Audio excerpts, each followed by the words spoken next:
అందరికీ నమస్కారం. కథ ఇష్కువాల. విశాఖపట్నం రాత్రి 9 గంటలు. అమ్మా, నాకు అన్నం వడ్డించవే, తెగ ఆకలేస్తుంది అంటూ గుమ్మంలోకి అడుగు పెడుతూ అరిచినట్టు చెప్పింది రీతు. ఏంటి ఇంత లేట్ అయింది అని గట్టిగా అడిగా. లేట్ అయిందా? అయినా నువ్వెందుకు అడుగుతున్నావురా? అమ్మ నాన్నే నన్ను ఎలాంటి క్వశ్చన్ అడగలేదు, మరి నువ్వెందుకు అడుగుతున్నావు? అబ్బా, నాన్న తర్వాత ఇంటికి పెద్ద మనిషి నేనే కదా, అందుకే అడిగా. అవునా? అయితే అరవకుండా నువ్వు మెక్కు, ఆ విషయం నాకు చెప్పక్కర్లేదు. అబ్బా, వాడితో పోట్లాడకుండా వెళ్ళి కనీసం కాళ్ళు చేతులను కడుక్కుని రాపో అని అమ్మ చెప్పడంతో లోపలికి వెళ్ళింది. 5 నిమిషాల తర్వాత డైనింగ్ టేబుల్ దగ్గరకు వచ్చింది. అమ్మ ఏంటి లేట్ అయిందని అడిగింది. ఇప్పుడు చెప్పు బంగారు చెల్లి, ఇందాక అమ్మ నాన్న అడగలేదు అన్నావు కదా, ఇప్పుడు అమ్మ అడిగింది కదా, చెప్పు. అది అమ్మ, ఈరోజు ప్రాజెక్టు సబ్మిట్ చేయడానికి లాస్ట్ రోజు, అందుకే అది కంప్లీట్ చేసి వచ్చేసరికి లేట్ అయింది. అది సరే కానీ ఏం కూర చేశావు అని ఆతృతగా అడిగింది. నాన్న ఆఫీస్ నుంచి వస్తా కుండ బిర్యానీ తీసుకొచ్చాడు అంటూ వడ్డించింది. హాయ్, కుండ బిర్యానీ త్వరగా పెట్టు, బాగా ఆకలి వేస్తుంది అని. మరి వాడికి ఏం చేశావు? వాడు నాన్ వెజ్ తినడు కదా. వాడికి ఏదో ఒకటి చేశానులే, నువ్వు ముందు తిను. ఏ లూజు, అమ్మ నాన్న తినేశారు, మిగిలింది మొత్తం నీకే. ఏం కంగారు పడకుండా నిదానంగా ఒక ఎముక కూడా ఉంచమాక. నీ కంటికి ఎలా కనిపిస్తున్నానురా? అమ్మా చూడమ్మా ఏమంటున్నాడో. ఊరుకో శౌర్య. అమ్మయ్య, నాది కంప్లీట్ అయిపోయింది, ఇక నేను వెళ్తున్నా. అప్పుడే నిద్రపోమాక, పాలు తీసుకువస్తా. నాకు వద్దమ్మా, ఇప్పటికే చాలా ఎక్కువైంది. సరే అయితే ఫ్రిడ్జ్లో వాటర్ బాటిల్ ఉంది, నీళ్ళు తీసుకెళ్ళు. సోదరా, ఒక్క నిమిషం. రేపు మార్నింగ్ నేను కూడా జాగింగ్కి వస్తా, నన్ను నిద్రలేపు. ఏంటి నువ్వు జాగింగా? సడన్గా నీలో ఈ మార్పు? ఆ మార్పుకు కారణం ఏమిటో తెలుసుకోవచ్చా? ఏమీ లేదు, ఈ మధ్యన ఓవర్ వెయిట్ అయ్యాను అనిపించింది. అయ్యో, అలా అనిపించిందా? అందుకు జాగింగ్. దీనికి నిద్ర దండగా. రోజు ఎర్లీ మార్నింగ్ నిద్ర లేవాలి. తిండి తగ్గించు చాలు. నాకు ఉచిత సలహాలు అవసరం లేదు. రేపు మార్నింగ్ నిద్రలేపు చాలు. సరేనండి సోదరిగారు, ఇంక నేను వెళ్ళొచ్చా? ఉదయం 5:30 గంటలకు. రీతూ లెగు, జాగింగ్కి వస్తావా, నన్ను వెళ్ళమంటావా? వస్తాను. ఫస్ట్ టైం ఎర్లీగా నిద్రలేస్తున్నా, చాలా బద్ధకంగా ఉంది. 10 మినిట్స్ టైం ఇవ్వు, రెడీ అయి వస్తా. సరే, నేను బయట వెయిట్ చేస్తాను రా. అలాగే అన్నయ్య. 10 మినిట్స్ తర్వాత రెడీ అయి బయటకు వచ్చింది. అదేంటి బైక్ మీద జాగింగ్కి వెళ్ళేది? ఇక్కడ నుంచి దగ్గరే కదా గ్రౌండ్ అంటూ బైక్ ఎక్కింది. బైక్ పోనిస్తూ, అవును, గ్రౌండ్లో పరిగెత్తేసరికి బాగా అలసిపోతాం.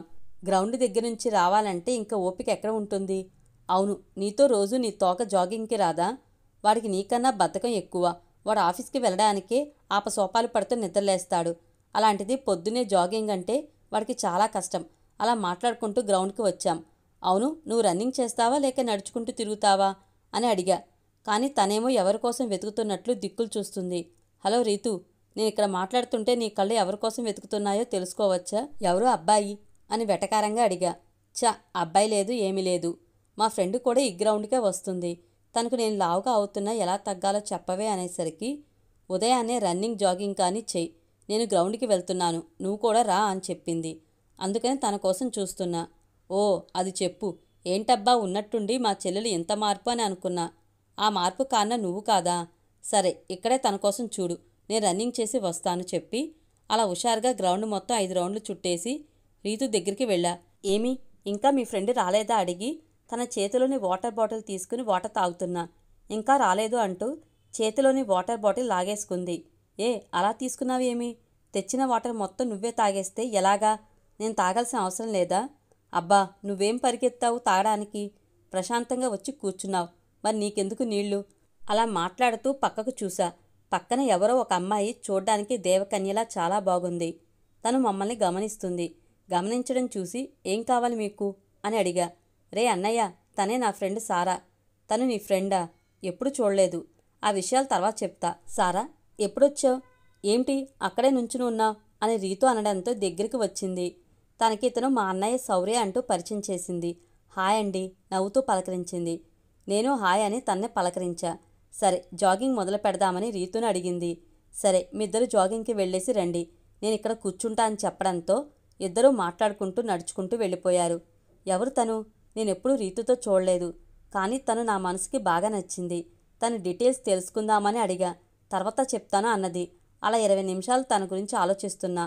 వాళ్ళ జాగింగ్ ముగియడంతో నా దగ్గరికి వచ్చారు. సరే రీతు, ఆఫీస్కి వెళ్లే ముందు నా రూమ్కి రా, ఇంకా వెళ్తాను అని చెప్పి సారా వెళ్ళిపోయింది. నేను తన గురించి తెలుసుకుందామని ఆతృతగా రీతుని అడిగా. హలో, ఏంటి తన గురించి తెలుసుకుందామని ఎక్కువ శ్రద్ధ చూపిస్తున్నావు? నీ పప్పునే ఉడకవు, తనకి ఆల్రెడీ పెళ్ళయిందని బాంబు పేల్చింది. పెళ్ళయిందా? అయినా నాకు అలా అనిపించడం లేదు. మీ ఫ్రెండ్స్ మొత్తం నాకు తెలుసు, కానీ ఈ అమ్మాయి నీతో ఎప్పుడూ చూడలేదు. సారా ఎక్కడ పరిచయమైంది? అది నేను బీటెక్ కంప్లీట్ అయిన తర్వాత అమ్మమ్మ వాళ్ళ ఇంటికి వెళ్ళాను కదా, అక్కడ మావయ్య ఖాళీగా ఉండడం దేనికి, ఏదైనా కోర్సు నేర్చుకోవచ్చు అనడంతో ఒక సాఫ్ట్వేర్ కోర్సులో జాయిన్ అయ్యా. అక్కడ తనతో పరిచయం ఏర్పడింది. ఆ పరిచయం కాస్త 6 నెలల్లో మంచి స్నేహంగా ఏర్పడింది. కోచింగ్ అయిపోయిన తర్వాత విశాఖపట్నం వచ్చాను. కానీ సారా అప్పుడప్పుడు నాకు ఫోన్ చేస్తుంది. కానీ 20 రోజుల క్రితం నాకు ఫోన్ చేసి ఇంట్లో వాళ్ళు సంబంధం తెచ్చారు, పూర్తి వివరాలు చెప్పకుండా నాకు ఆ పెళ్ళంటే ఇష్టం లేదు, నాకేం చేయాలో అర్థం కావట్లేదు, ఏదైనా సలహా ఇవ్వు అని అడిగింది. నాకు ఎలాంటి సలహా ఇవ్వాలో, తనకి ఎలా సర్ది చెప్పాలో అర్థం కాలేదు. సరే విశాఖపట్నం వచ్చి ఇక్కడ ఏదో ఒక జాబ్ చేయొచ్చు అని చెప్పడంతో సరే రేపు వస్తానని ఫోన్ పెట్టేసి 2 రోజుల తర్వాత విశాఖపట్నం వచ్చింది. తన్ని ఇంటికి తీసుకువచ్చాను. అప్పుడు నువ్వు ఆఫీస్ వర్క్ మీద బెంగళూరు వెళ్ళావు. ఇంటికి వచ్చినప్పుడు తను ఎప్పుడు ఏడుస్తూ ఉండేది. ఏం జరిగిందని అడిగినా ఏ విషయం సరిగ్గా చెప్పేది కాదు. అన్నం కూడా సరిగ్గా తినేది కాదు. 2 రోజుల తర్వాత కోలుకుని ఇంట్లో వాళ్ళు పెళ్లి చేశారని చెప్పింది. పెళ్లి చేసుకున్న అతను జోర్డాన్ చెందినవాడు. జోర్డాన్ తీసుకువెళ్తానని చెప్పారు. వాళ్ళ నుంచి తప్పించుకుని పారిపోయి వచ్చాను అని చెప్పింది. అంతకు మించి ఎక్కువ అడిగితే ఇంకా బాధపడుతుందని తన గురించి ఏమీ అడగలేదు. 3 రోజుల తర్వాత మా కంపెనీలో తన్ని రిఫర్ చేశా. టాలెంట్ ఉండడం వల్ల ఈజీగా జాబ్ వచ్చింది. ఈ గ్రౌండ్ పక్కనే పీజీలో ఉంటుంది. సరే పద, ఆఫీస్కి టైం అవుతుంది, వెళ్ళాలి అని రీతు అనడంతో నువ్వేనా ఆఫీస్కి వెళ్ళేది, నేను కూడా ఆఫీస్కి వెళ్ళాలి అని ఇంటికి వచ్చాము. ఇంటికి వచ్చి రెడీ అయ్యి రాఘవకు ఫోన్ చేశాను. ఫోన్ లిఫ్ట్ చేసి రెడీ అయ్యాను, వచ్చి పికప్ చేసుకో అన్నాడు. సరే వస్తున్నా అని ఫోన్ పెట్టేసి వాడి ఇంటి దగ్గరికి వెళ్ళి మళ్ళీ కాల్ చేశా. వాడు ఫోన్ కట్ చేసి ఎదురుగా వచ్చాడు. ఏంటి లేట్, త్వరగా రా, అక్కడ నేను సెమినార్ ఇవ్వాలి. వస్తున్నారా అంటూ బైక్ ఎక్కి నీ సెమినార్ గురించి అలా ఉంచు, ఈరోజు నాకు మేనేజర్ చేతిలో చివాట్లు తప్పవు. ఏంట్రా బాబు, ఏం చేశావు? ఏముంది, ప్రాజెక్ట్ వర్క్ కంప్లీట్ చేయమన్నాడు. 2 డేస్ టైం అడిగా. ఈరోజు లాస్ట్ రోజు, ఏమంటాడో ఏమో. నిన్ను హెల్ప్ అడిగితే చేయనన్నావు. అవునరా, నాది నాకు సరిపోతుంది, మళ్ళీ నీకేమీ హెల్ప్ చేయమంటావు? సరేలే, నీకేమైనా అవసరం వస్తుంది కదా, అప్పుడు చెప్తా. సరే త్వరగా పోనివ్వు. రాఘవ్, ప్రతి ఒక్కరికి అవసరం వస్తుంది, నేను రాదని చెప్పట్లేదు. అలా మాట్లాడుకుంటూ ఆఫీస్కి వచ్చాం. ఆఫీస్లోకి ఎంటర్ అవగానే ప్యూని ఎదురుగా వచ్చి, సార్ మిమ్మల్ని ఇద్దరిని మేనేజర్ గారు రమ్మంటున్నారు. వీడేంట్రా అప్పుడే వచ్చాడా అంటూ రఘు టెన్షన్గా ఉన్నాడు. వాడి మొహం చూస్తుంటే చిన్నప్పుడు స్కూల్లో హోంవర్క్ ఇస్తే చేయకపోతే ఎలా భయపడతాడో అలా ఉన్నాడు. ఒరే రఘు, నిన్నంటే ప్రాజెక్ట్ వర్క్ ఇచ్చాడు కాబట్టి రమ్మన్నాడు, కానీ నేనెందుకురా? ఏమో, నాకేం తెలుసు, నేనేమీ మేనేజర్ కాదు. లోపలికి వెళ్తే తెలుస్తుంది దేనికి రమ్మన్నాడు అనేది. అబ్బో సరే పద అని రూమ్ దగ్గరికి వెళ్ళి, సార్ మే ఐ కమింగ్ అని ఇద్దరం ఒకేసారి అన్నాం. Coming. Good morning sir. What are the update Raghav? వాడేమో ఏం మాట్లాడకుండా నేల వైపు చూస్తున్నాడు. Raghav, I'm asking you, what are the update? Sir అదే వర్క్లోనే ఉన్నాను, కొంచెం టైం కావాలి. రాఘవ్, ఈ ప్రాజెక్ట్ వర్క్ నీకు ఇచ్చి ఎన్ని రోజులైంది? 2 డేస్ బ్యాక్ 2 డేస్ టైం కావాలంటే ఇచ్చా, మళ్ళీ ఇప్పుడు టైం కావాలి అంటున్నావు. కరెక్ట్గా చెప్పు, ఎన్ని రోజులు కావాలి? ఒకవేళ ఇప్పుడు అడిగిన టైంలో కంప్లీట్ చేయకపోతే ఏం చేయమంటావు? అమాయకంగా సార్ 5 డేస్ ఇవ్వండి అన్నాడు. సరే తీసుకో. 5 డేస్లోకి కంప్లీట్ రిపోర్టు నా టేబుల్ మీద లేకపోతే నువ్వు ప్రాబ్లం ఫేస్ చేయాల్సి వస్తుంది, అర్థమవుతుందా? ఓకే సార్, కంప్లీట్ చేస్తాను, ఇంకా నువ్వు వెళ్ళవచ్చు రాఘవ్. Okay sir. శౌర్య, నువ్వు ఈరోజు ఇవ్వవలసిన ప్రజెంటేషన్ 1 మంత్ తర్వాత బెంగళూరులో ఇవ్వవలసి వస్తుంది. ఈరోజు క్యాన్సిల్ అయింది. ఓ అవునా సార్, వెళ్తాను sir. May I go now? Okay Shaurya. ఇంకా ఎందుకోసం పిలిచాడో అనుకున్నా, ఈ విషయం చెప్పడానికా అనుకుంటూ రాఘవ దగ్గరికి వెళ్ళా. అక్కడ వాడి మొహం బేలపోయి ఏదో ఆలోచిస్తున్నాడు. ఏంట్రా దీర్ఘంగా ఆలోచిస్తున్నావు అని అడిగా. ఏముంది, నువ్వు హ్యాపీ, బట్ నాకు లోపల వాచిపోతుంది. టైం అడిగావు కదా, అప్పుడు లోపు కంప్లీట్ చేద్దాంలే, బాధపడమాకు. ఇప్పుడు చేస్తానన్న హెల్ప్ ముందే చేస్తుంటే వాడి చేత మాట పడేవాడిని కాదు కదా. అవునరా, ప్రతిసారి ఎవరో ఒకరి మీద ఆధారపడతావా ఏమీ? రే శౌర్య, ఒకటి చెప్పు, నువ్వు నాకు ఎన్నిసార్లు హెల్ప్ చేశావురా? ఫస్ట్ టైం ఏదో కొంచెం హెల్ప్ చేయమంటే ప్రతిసారి నువ్వే నా వర్క్ చేసేలా లెవెల్ ఇస్తున్నావు. సాయంత్రం 6 గంటలకు. Hello Raghava, office timings complete అయ్యి 1 అవర్ అయింది. ఏదో హెల్ప్ చేస్తానని చెప్పినందుకు ఈరోజు ఇక్కడే కూర్చోపెడతావా ఏమీ? నా వల్ల కాదు, వెళ్దాం పదా. సరే నువ్వు వెళ్తూ ఉండు, నేను వస్తానని చెప్పడంతో గ్రౌండ్ ఫ్లోర్ వెళ్ళి బైక్ మీద కూర్చుని రాఘవ కోసం వెయిట్ చేస్తున్నా. 2 నిమిషాల తర్వాత వచ్చి బైక్ ఎక్కాడు. ఏమయ్యా రాఘవ్ గారు, ఎక్కడికైనా వెళ్దామా లేకపోతే డైరెక్ట్గా ఇంటికేనా అంటూ బైక్ స్టార్ట్ చేశా. అరవకుండా ఇంటికి పద, ఎక్కడికి అవసరం లేదు కానీ సరే అంటూ కొంచెం దూరం వెళ్ళగానే బైక్ ఆగిపోతున్నట్లు అనిపించింది. ఏంట్రా బైక్ ఆగిపోయింది సందేహంగా అడిగా. ఏమోరా, నాకేం తెలుసు. అదేంట్రా, నిన్న 200 పెట్రోల్ కొట్టించా. నిన్న నైటు బైక్ను బయటకు తీసుకెళ్ళింది నువ్వేగా. ఎక్కడ తిరిగావురా? బయటికి వెళ్దామని బైక్ తీసుకొచ్చా, కానీ బయటకు మా తమ్ముడిని పంపించాను. వాడు ఎక్కడ తిరిగాడో మరి. ఒరే రాఘవ, ఎంత పని చేశావురా.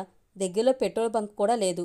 ఇప్పుడు 3 కిలోమీటర్లు నెట్టుకుంటూ పోవాలా? నా వల్ల కాదు, నువ్వే తీసుకో అని బైక్ వాడి చేతికి ఇచ్చి నెట్టుకు రమ్మన్నా. అలా జాలిగా నడుచుకుంటూ వస్తున్నాం. ఇంతలో ఎదురుగా స్కూటీ వచ్చి ఆగింది. ఏ శౌర్య, ఏమైంది? నడుచుకుంటూ వస్తున్నావు అని వాయిస్ వినిపించింది. ఎవరై ఉంటారు అని స్కూటీ వైపు చూసా. ఆ స్కూటీ రీతుది, కానీ తను రీతులో లేదు. స్కార్ఫ్ కట్టుకోవడం వల్ల సరిగ్గా అర్థం కావట్లేదు. నేను సరిగ్గా రెస్పాండ్ అవ్వకపోయేసరికి హెల్మెట్ స్కార్ఫ్ తీసింది. తను సారా. నేను ఆశ్చర్యంతో అలానే చూస్తూ ఉండిపోయా. ఏమైందని మళ్ళీ అడిగింది. అది పెట్రోల్ అయిపోయింది. అవునా, సరే అయితే స్కూటీ ఎక్కు. పెట్రోల్ బంకు దగ్గర పెట్రోల్ తీసుకుని రావచ్చు. అలా అడిగేసరికి స్కూటీ ఎక్కాలా వద్దా అని సందేహిస్తున్నా. అయ్యో ఏమైంది అలా చూస్తున్నారు? ఎక్కండి మళ్ళీ అడిగింది. మీకెందుకండి శ్రమ? ఇందులో శ్రమ ఏముంది? ఏం సరిగ్గా డ్రైవ్ చేస్తానా లేదా అని డౌట్గా ఉన్నారా? ఏం పర్లేదు, నేను బాగానే డ్రైవ్ చేస్తాను. అయ్యో అలా ఏం లేదు. అదే మీకెందుకు శ్రమ అని ఆలోచిస్తున్నాను. ఏం పర్లేదు, ఎక్కండి, జాగ్రత్తగానే తీసుకెళ్తాను. సరే అని స్కూటీ ఎక్కాను. అవును, రీతు స్కూటీ మీరు తీసుకువస్తున్నారు. రీతు ఎక్కడికి వెళ్ళింది? రీతునా? రేపు ఆఫీస్ వర్క్ మీద హైదరాబాద్ వెళ్ళాలి. అందుకని చిన్న షాపింగ్ చేయడం కోసం తను తన కొలీగ్ కొంచెం ఎర్లీగా వెళ్ళారు. అదేంటి, మీరు వెళ్ళలేదా? లేదు, వాళ్ళిద్దరూ ఒకే టీం, నేను వేరే టీం. ఓ అలానా? అలా మాటల్లో పెట్రోల్ బంకు వచ్చాం. స్కూటీ దిగి భయ్యా ఖాళీ లీటర్ బాటిల్ ఉంటే అందులో పెట్రోల్ కొట్టవా అని అడిగా. తన దగ్గర ఆల్రెడీ ఫిల్ చేసిన బాటిల్ ఉంటే ఇచ్చాడు. అమౌంట్ పే చేసి స్కూటీ ఎక్కాను. సారా ఏమీ మాట్లాడకుండా డ్రైవ్ చేస్తుంది. నాకేమో పెద్దగా పులిహోర కలపడం రాదు. నేను కూడా సైలెంట్గా ఉండిపోయా. ఇంతలో రాఘవ దగ్గరికి వచ్చాం. ఏరా, నెట్టుకు రాకుండా అలానే స్టాండ్ వేసుకుని ప్రశాంతంగా కూర్చున్నావు? అబ్బాచ్చా, నువ్వు పెట్రోల్కి వెళ్ళావని తెలిసి కూడా నెట్టుకు రావాలా? సరే తీసుకుని ఫిల్ చేయి అని రఘుకి ఇచ్చా. సరే నేను వెళ్తానని సారా అన్నది. 1 నిమిషం అంటూ దగ్గరికి వెళ్ళా. థ్యాంక్స్ అని అడుగుదామా వద్దా అన్నట్లుగా చూసా. తను ఏంటని అడిగింది. 2 సార్లు పరిచయానికి ఫోన్ నెంబర్ అడిగితే అడ్వాంటేజ్ తీసుకున్నాను అని అనుకుంటుందా అని మనసులో సందేహం. సరే అడుగుదాం, ఇవ్వాలనుకుంటే ఇస్తుంది, లేకపోతే సారీ అంటుంది, అంతే కదా అని కొంచెం మొహమాటంగా ఫోన్ నెంబర్ అడిగా.